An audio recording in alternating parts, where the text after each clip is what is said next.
సర్వమంగళ మాంగళ్యే శివే సర్వార్థ సాధకే శరణ్యే త్రయంబకే దేవి నారాయణే నమోస్తుతే. సుప్రభాతం ఛానల్ ప్రేక్షకులకు నమస్కారం. మాసఫలం కార్యక్రమానికి స్వాగతం.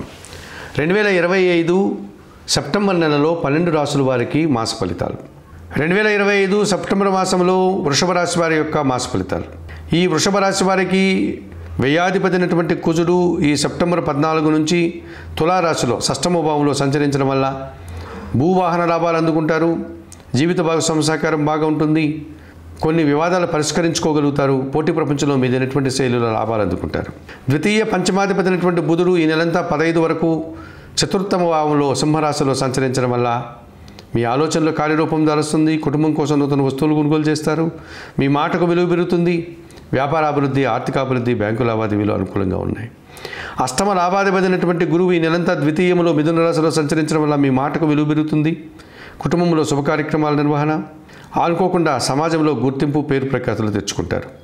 జన్మరాశ్యాధిపతి షష్టాధిపతి అయినటువంటి శుక్రుడు ఈ నెలంతా కూడా తృతీయ చతుర్థ భావాల్లో అనగా కర్కాటక సింహరాశుల్లో సంచరించడం వల్ల స్త్రీజన సహకారంతో కొన్ని కార్యక్రమాలు సునాయాసంగా పూర్తి చేస్తారు. కుటుంబంలో శుభకార్యాలు నిర్వహిస్తారు. పోటీ ప్రపంచంలో విజయాలు అందుకుంటారు. భాగ్య దశమాధిపతి అయినటువంటి శని భగవానుడు లాభములో మీనరాశిలో ఈ నెలంతా సంచరించడం వల్ల వృత్తి ఉద్యోగ వ్యాపారాల్లో బాగా రాణిస్తారు. పనివారి సహకారంతో ఇంట్లో బయట సంతోషకర వాతావరణం ఉంటుంది. వ్యవసాయ రంగంలో ఎక్కువ లాభాలు అందుకుంటారు. దశమ భావంలో కుంభరాశిలో రాహు సంచారం వల్ల వృత్తి ఉద్యోగ వ్యాపారాల్లో మార్పులు, పనిభారము, సంతోషకర వాతావరణం ఉంది. చతుర్థములో రవి సంచారం అనగా చతుర్థాధిపతి అయినటువంటి సూర్య భగవానుడు చతుర్థ పంచమ భావంలో సింహ కన్యారాశిలో సంచరించడం వల్ల అధికారులతో మనస్పర్ధలు, కుటుంబంలో దుబారా ఖర్చులు, తండ్రి ఆరోగ్య విషయంలో జాగ్రత్తలు అవసరం. చతుర్థ భావంలో సింహరాశిలో కేతువు సంచరించడం వల్ల కుటుంబపరమైనటువంటి నిరాశ, అశాంతి, ఆటంకాలు మిమ్మల్ని ఇబ్బంది పెట్టే సూచన కనిపిస్తుంది.